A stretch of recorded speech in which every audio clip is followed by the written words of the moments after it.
Alright.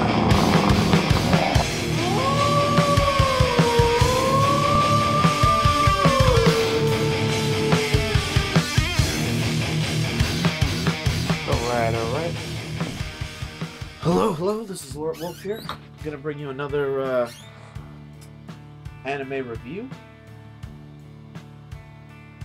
And this one is of BTOOOM, episode 11. This one is called Revival. Now, before I get into that, I mentioned this on my last review, but just gonna put it out there one more time in case people didn't watch that one. So, you know, this week I did a little thinking on how to make my videos a little better. So I'm trying something new out, and I want you guys to let me know if you like it or not. Basically, I was watching some videos this week of people like, you know, King of Lightning and Henshin Ikeda and like Luffy the Super Saiyan, and they all run background music. And I see that's a trend now. And, you know, I was watching their reviews, right? And then I watched one of my reviews because I was responding to a comment. They had mentioned they noticed something in one of my videos. So, and I'm thinking to myself, you know, and I had just watched, like, literally videos from all three people I just mentioned just before that. And I'm like, you know, I feel like my video is missing something. You know, it's a little boring. I think it needs the music. So, a friend of mine has a band, Fallen from Grace, or FFG13, right, is their initials. And, you know, I was able to use a couple of instrumentals from some unfinished tracks that never got made from them. So, you know, it's not going to be like people singing on the track. It's just going to be some instrumentals that never got used, but are still good pieces of music anyway. So I put in a new intro, intro. Well, not a new intro, a new theme music for my intro, as well as background music. Now I had a piece that I could have used myself for background music that I created myself, but I thought this was a little more badass. And just for the record, I'm the one who created the piece of music for my credits. So that's me. So yeah, just let me know in the comment section if you think you know the music was a good idea.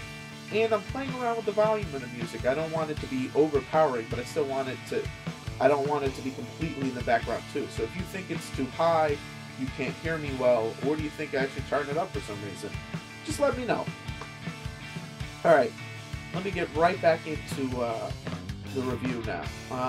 So let me get into what happened. Basically, in this episode, it starts off just before we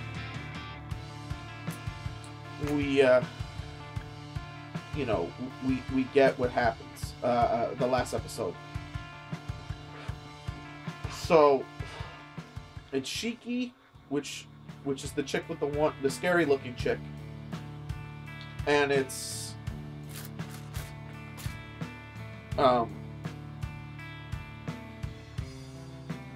you know, it's Shiki and it's Himiko. And Himiko warning Sakamoto about the bomb. And the bomb goes off. And, you know, he apparently dies. Date is coming after them. And then scary chick Shiki had stabbed him in the back.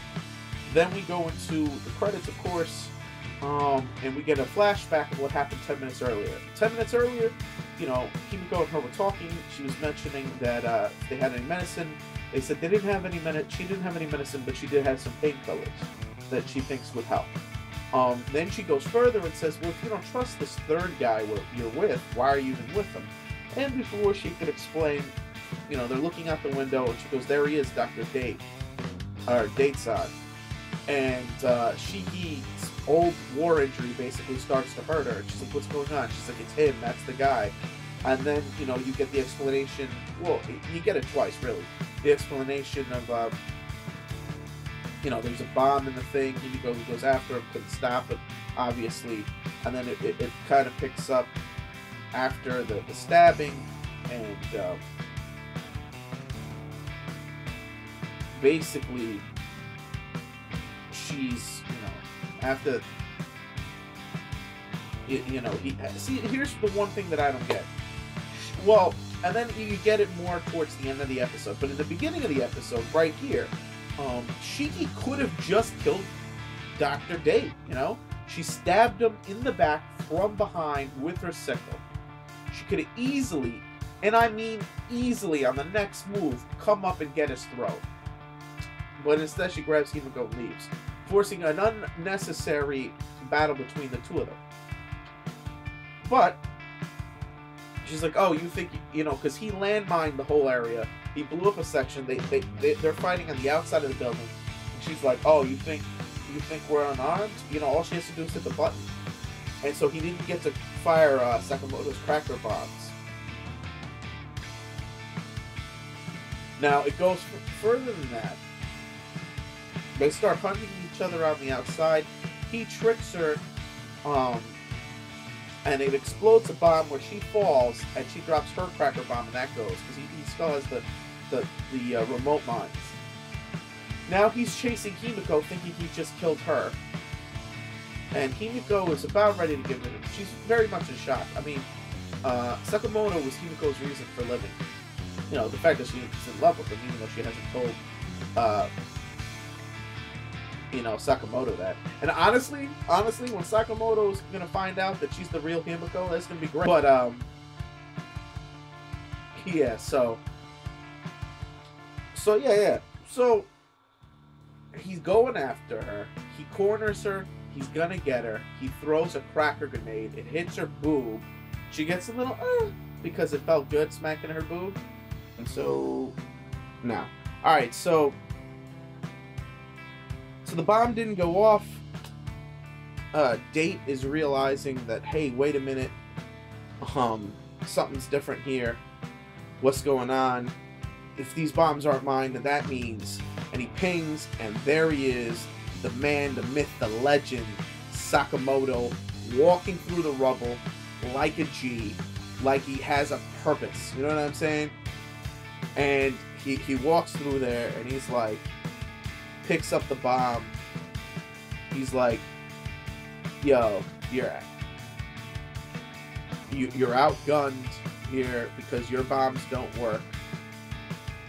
He goes, but I have one cracker, and Himiko is fully armed. Give up or die. Give up or die, Date. The old naive me is dead. Now they do ask him how he survives, and he basically says at the last moment, for some reason he threw off his bombs. I don't know why he would do that. And then he threw the case. He missed the window. It hit the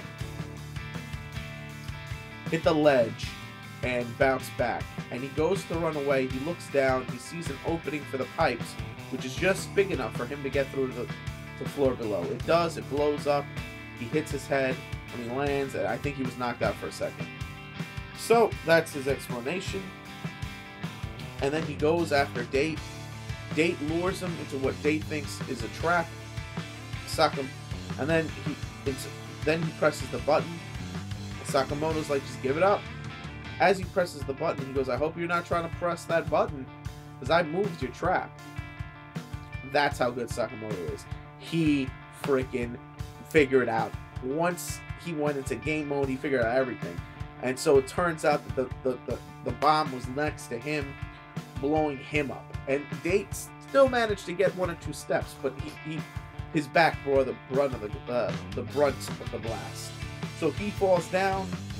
Sakamoto explains to Himiko that they gotta kill him, because even in his last moments, he was still trying to kill her and them, or not her, him, and he's just gonna keep coming after him. So he's gonna kill him, and then Shiki shows up. And she's like, I'm not gonna let you stay in your hands. I'm gonna do it. And he sees her, and he's like, save me, Shiki. She straddles him. She's about to kill him. She goes up for the kill. And as she's coming down, he's like, I'm sorry. So She misses. They give you that whole dramatic thing, like, did she kill him? Oh, like it went down, they started birds flying away and shit. But she misses, and she gets right here. She's like, why would you say that? Why would you look at me like that? Like, he looked at her with love, is what happened. Because even though he was using her, there was a small part of him that slightly gave a shit about her. Very small, because he's a bad person, you know what I mean? So, and she just couldn't do it. She just couldn't kill him. So she cries on him. And this explains early in the episode where she should have killed him and she didn't. Because a part of her just couldn't kill somebody she loved, regardless of all the evil that was done to her. Now, if she gets back with him, that's a little like the abused wife syndrome, but whatever. So the next scene we get is for fan service only. It's Himiko in the shower, outside, showering up. You see the titties bouncing everywhere, and it's funny, man. I'll tell you what, more titty in anime, But so Sakamoto's like, I don't understand adults, you know. I don't understand how why she didn't kill him. And you know, they show that she's nursing him back to health now, which is crazy because he's a liability, because that ping thing goes off, and she could give up both of them. But whatever. So then the next thing you get is you get a little joking around about peeking on her, and she's like, don't peek on me, and he's like, I won't. But he tells her plan. Basically, she goes, well, we only have 3 chips. He goes, yeah, but you take the 3 people we know that are dead, which is, what's-his-face's father, Kira's father, the fat dude that she killed, and the dude in the beginning of the game that he killed. That's 3 chips. And she's like, well, that's 6, not 7. He goes, yeah, but the guy I killed had already killed somebody, so he definitely had another chip on him. So that's 7. Then we rush the helicopter and we all go home. She's like, that's great. And then, so that's how the regular episode ends. But then we get the bonus scenes. And in the bonus scenes, which is the first bonus scene we've probably gotten like 2 or 3 episodes, they check the body of the fat dude. Obviously, because Taira has those chips, they didn't find anything. And as they're walking back, and then Sakamoto, he comforts Himiko. He's like, it's not your fault, you know, you didn't, it was self-defense, it's not your fault you're even here, blah, blah, blah, blah, blah, it's not your fault he lost control. So whatever, he comforts her, they start walking back, and he's thinking in his head, but for all 3 chips to be missing, he could see 1 or 2 of them, but nobody knows about all 3 bodies. And he's like, the only other person it could have been was Taira. And he's like, but he doesn't want to believe that. Even though he doesn't want to be the same naive kid he was, he doesn't want to believe that Taira did him dirty. And so they walk back to the camp, and they're going up the stairs. Well, not the camp, the building. They're about to go up the stairs, and he's like, I wonder if Taira's worried about us. We gotta let him know what's going on. And then all of a sudden, and the fact that they didn't, all of a sudden he hears something, and he's like, Himiko, wait a minute. He looks, and it is the helicopter sniper round grenade, the one with the camera on it, that Taira uses. He's like, but these are Taira's bombs. And it rushes him, and that's how the episode ends, with like a flash of Taira going evil. Now, and the next episode is called, they even wrote final episode, Bonds. Now, I will say this about Taira. Alright, if Taira's truly gone to the dark side, then that clues me in that he is not living past, he's not making it off the island. He's dying on the island. Fortunately, I hope it's not Sakamoto or Himiko that kill him if he dies, because I feel like it would scar him to kill him. Now, that being said, you know, I know it sounds like I want Taira to die. I just think he's going to die. Actually, I want him to live. I really like Taira as a character. And even if he's going to where he is, you have to understand, I don't blame him. Because he got bit by the Komodo dragon saving Himiko. He got his fingers chopped off saving Sakamoto. And since then, he's been left alone long periods of time while he's slowly dying. and becoming very delirious. So it doesn't surprise me if he's all turned around and twisted in his head, thinking Sakamoto and Himiko are the enemy. As a matter of fact, I think had his fingers not been chopped off and his condition gotten worse, when he came back saying he had 3 chips, Date might have said something. But, I mean, not Date, excuse me. Taira might have said something. But, you know. And Taira taking the chips isn't a bad move because it was smart. Because Sakamoto was being naive. You may need the chips, especially if you're going to kill people. If you kill people anyway, take the chips. He should have. And the reason why he didn't is because he was being prudent, because Sakamoto was unwilling to use the chips at that point. So, you know, that being said, on Taira, I don't want him to die, but I've said it all along, he's going to die. But I hope his death, he's not killed by the other 2 main characters. I hope he dies in a different way. Now, that being said, so far I think this series has been a 5 out of 5. So, now that they're wrapping up, my thoughts on the next episode would be, I hope they do some sort of showdown between him, Oda, and Kira. Those 3, he has to settle between both of them. And all 3 of them would be a good fight. So we'll see where that goes.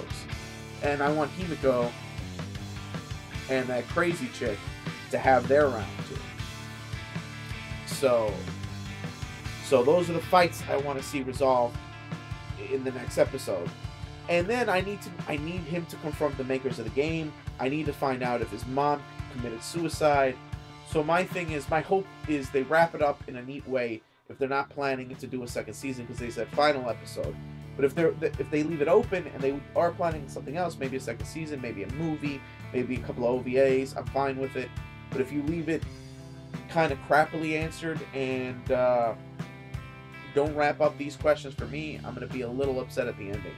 So it may take it down a notch from a 5 to a 4, or I mean, some endings have been so horrible, you go all the way down to a 3, so I hope they don't do that to me. Now, the episode itself, this episode, 4.5 out of 5. Wasn't exactly a 5, but I think it was better than a 4. Great, fantastic episode. I loved every part of it. You know, from Date versus Shiki, which was great, to, in the end, Date versus Sakamoto. Yeah, Himiko was a little useless, but she was shaken up, because once she thought Sakamoto died, like I said before, that was her reason for living. So I'm fine with that. And it's her character progression towards acknowledging how much she's in love with Sakamoto, and I'm fine with that too. So it wasn't necessarily negative character development. Part of it was, but part of it was positive. So again, 4.5 out of 5. So click it up if you like it, comment if you must, subscribe if you can, and this is Alert Wolf signing out.